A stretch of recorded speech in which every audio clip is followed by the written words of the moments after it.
come back. Okay. Just a message. That's what they're broadcasting right now. Rocket my alert God. sirens in Tel Aviv. This is endless. And then he promised us that this is just the beginning. That's okay. That's okay, as long as I know that. Let me know when you guys are ready.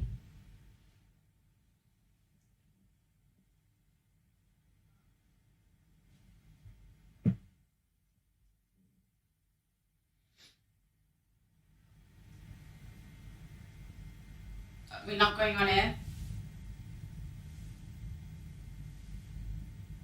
Okay. I don't mind waiting it out since it's already been time.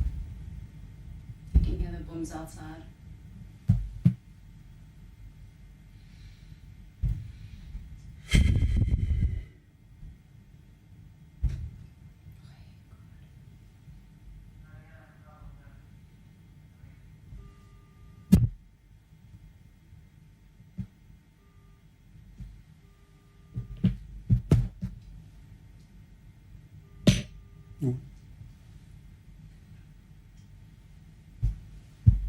You okay?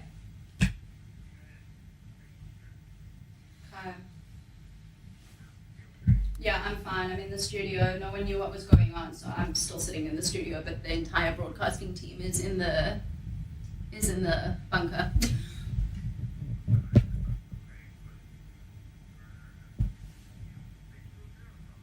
Yeah, no.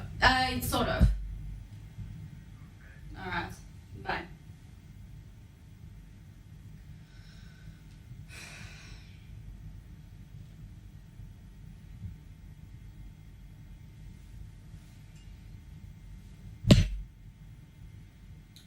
Rocket alert sirens going off in Tel Aviv in the center. Often the anchor and some of our guest guy Puran is here with me, decided to stay in studio while we wait for the broadcast. And because this specific one went off just as we were about to start, normally we are left in the studio together, possibly with a director. Again, it comes down to personal preferences. A lot of people choosing to stay because they want to make sure that the news gets out, others going to the shelter. The rest of the teams need to go, but a director does stay in the control room to be able to broadcast live. But because this started just before we went live, the majority of the team has left. So we're sitting here in the studio waiting for the 10 minutes from the home front command to give the okay that they can come out, and we'll resume broadcasting. Please let me update social media in the meantime, no? Mm-hmm. Yeah, incredible times. I feel almost like, everyone keeps saying the same, metaphors or the same phrases all the time, but it's not even living a nightmare. I feel like I'm in Groundhog Day. Like I go to bed and I wake up with the same things just seem to be, it's like on a loop that you can't get out of. Yeah, I know what you mean. It's like because we don't see any change. And it's because like, we just don't know. Yeah. We just don't know. Everyone that it's you're too young to remember, but it's the very, very, very same feeling that we had in the 50 years ago in the Yom Kippur War. Exactly the same. It was like you enter into this tunnel, you're waking up in the morning knowing that you're going to get the bad news. It wasn't on your cell phone at the time, but it was like on the radio, on the printed press, and then the next day, and then the next day, and it was like you couldn't see any kind of anything on the horizon, which would be, which a light would at give the you end any of the hope. tunnel. Not at all. Yeah, exactly. I think But this is. I mean, since then, and I was 17 at that time, I've never felt that way in Israel. This is the first time that we have a similar situation. Biggest question that always blows my mind back then was with where social media is right now. How did they mobilize people back then?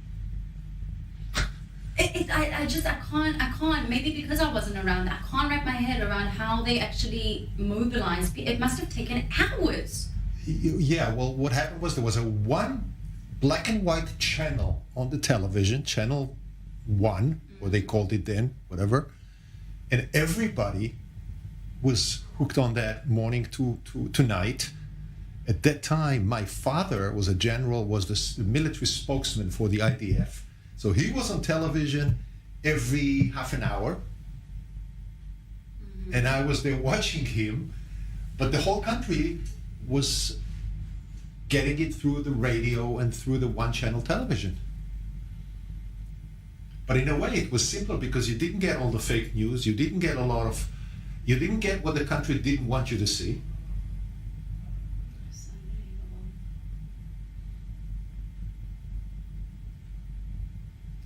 It's still on, huh?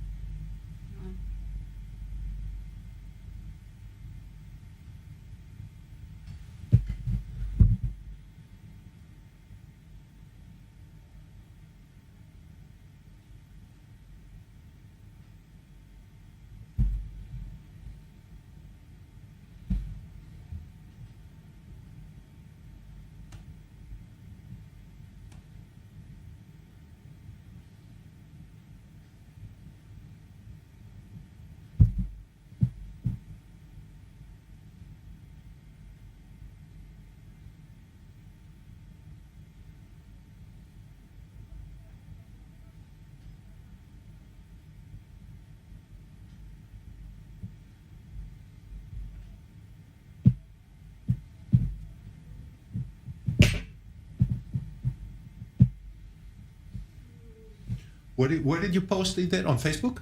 What you just.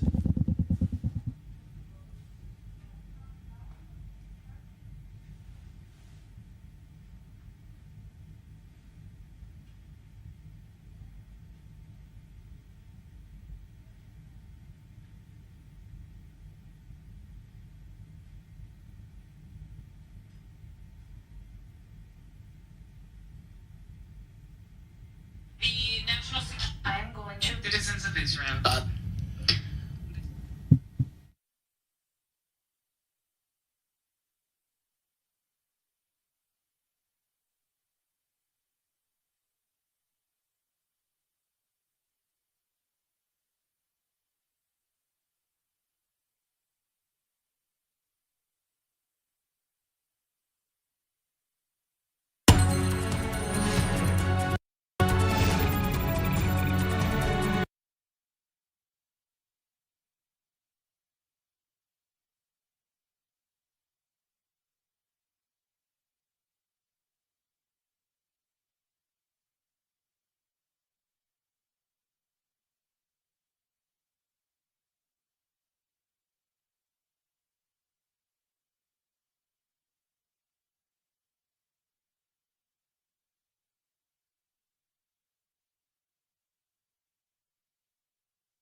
Welcome to our rolling and breaking news coverage here on i24 News. We were down at the top of the hour because of rocket sirens in central Israel, in particular here in Tel Aviv. Majority of our team heading to shelters. I want to cross now live to our correspondent Mary McAuliffe, who's standing by for us near the Israel-Gaza border. Mary, the sirens have been going off here, the red alerts, the applications all blaring in the center. It's been lull for hours. The first one only being earlier today at around 3 to 4 p.m. local time. Have you heard anything in the south? No, Batya. In terms of air raid sirens, rocket alerts happening here inside Ashkelon, which is the southern city that we are in now, just about 20 kilometers from the Gaza border. We haven't had sirens in, I want to say, about an hour. We've probably had 2 in the past 3 hours, everybody going to shelters. And we didn't even hear sounds of interceptions overhead. So we don't know exactly if there were any rockets that actually came in the near vicinity of the city. What I can tell you is just immediately before the rocket sirens went off in Tel Aviv, we did hear 3 large explosions coming from the area of the Gaza Strip. This is likely to be Israeli strikes happening in the area now. Local media reports in Palestine, in the Gaza Strip, the Palestinian media is reporting that there have been large explosions and big strikes in North Gaza. This, of course, comes after these warnings that we've been discussing throughout the day of the IDF and Israel telling residents in northern Gaza to flee south. So it is likely that this extensive campaign against Hamas targets in Gaza is well underway now. Thank you so much for that update, our correspondent Mary McAuliffe. I really appreciate that. We'll cross back live to you a little bit later. And joining now is a correspondent for the IDF radio in the south, Rami Shani. Rami, I believe that when the atrocities happened on Saturday, in particular near the rave party, we've now uncovered 260 bodies that were massacred. And at least that's what's confirmed for the time being in the south near Kibbutz Re'im. What can you tell us in terms of what you were doing that day? I believe you were down in the south assisting. Well, good evening, Batya. My duty in this moment was to cover and to accompany bicycles riders in the road from Nachal Absor, which is called Wadi Absor, to they usually made a